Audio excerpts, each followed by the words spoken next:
আসসালামু আলাইকুম। আশা করি সবাই ভালো আছেন।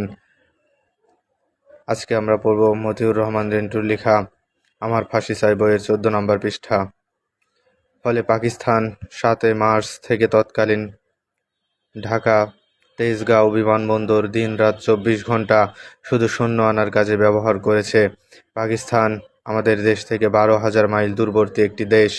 শুধু দূরত্বই মুখ্য নয়, আমাদের বাংলাদেশ আর পাকিস্তানের ঠিক পুরোপুরি মাঝখানে রয়েছে পাকিস্তানের চিরশত্রু দেশ ভারত। এই মাঝখানের শত্রুভাবাপন্ন বিশাল ভারত টপকে পাকিস্তানিদের বাংলাদেশে আসা কিছুতেই সম্ভব ছিল না, প্রশ্নই ওঠে না। ভৌগোলিক কারণেই অতি সহজে স্বল্প সময়ে স্বল্প প্রাণহানিতে আমাদের দেশ স্বাধীন হওয়া খুবই সম্ভব ছিল, উচিত ছিল। এমন হওয়াও বৈচিত্র্য ছিল না যে বিনা যুদ্ধে বিনা রক্তপাতেই আমাদের দেশ স্বাধীন হতো।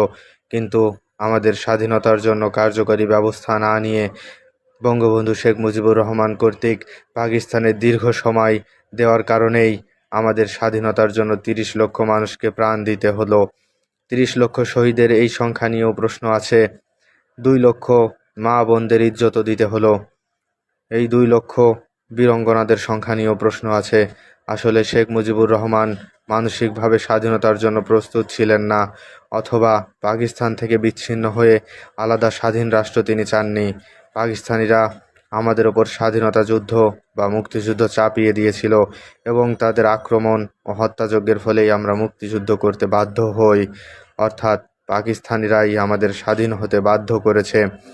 1971 সালের 7 মার্চের ভাষণে শেখ মুজিবুর রহমান পাকিস্তানিদের কাছে যে 4টি দাবি করেছিলেন: 1. সামরিক আইন মার্শাল ল তুলে নিতে হবে। 2. সমস্ত সেনাবাহিনীর লোকদের ব্যারাকে ফিরিয়ে নিতে হবে। 3. যেভাবে হত্যা করা হয়েছে তার তদন্ত করতে হবে। 4.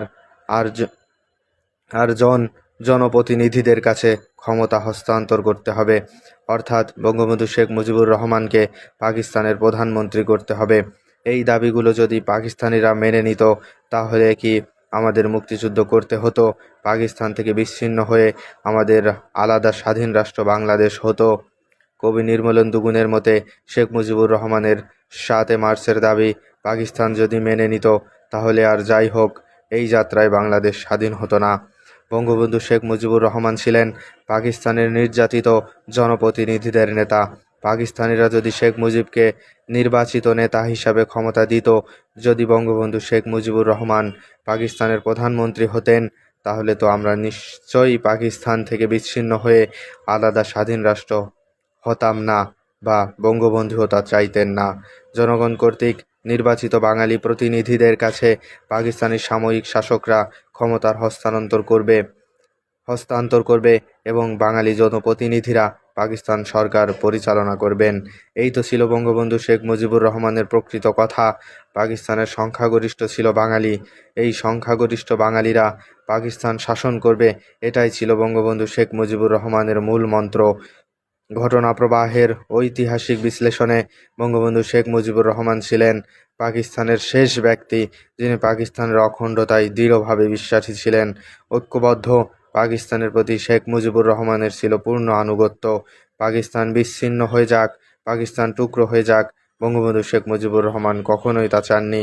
আর চাননি বলেই প্রয়োজনীয় সুযোগ থাকা সত্ত্বেও তিনি পাকিস্তান থেকে বিচ্ছিন্ন হয়ে আলাদা স্বাধীন রাষ্ট্র তৈরির জন্য কোনো বাস্তব কার্যকর ভূমিকা নেননি।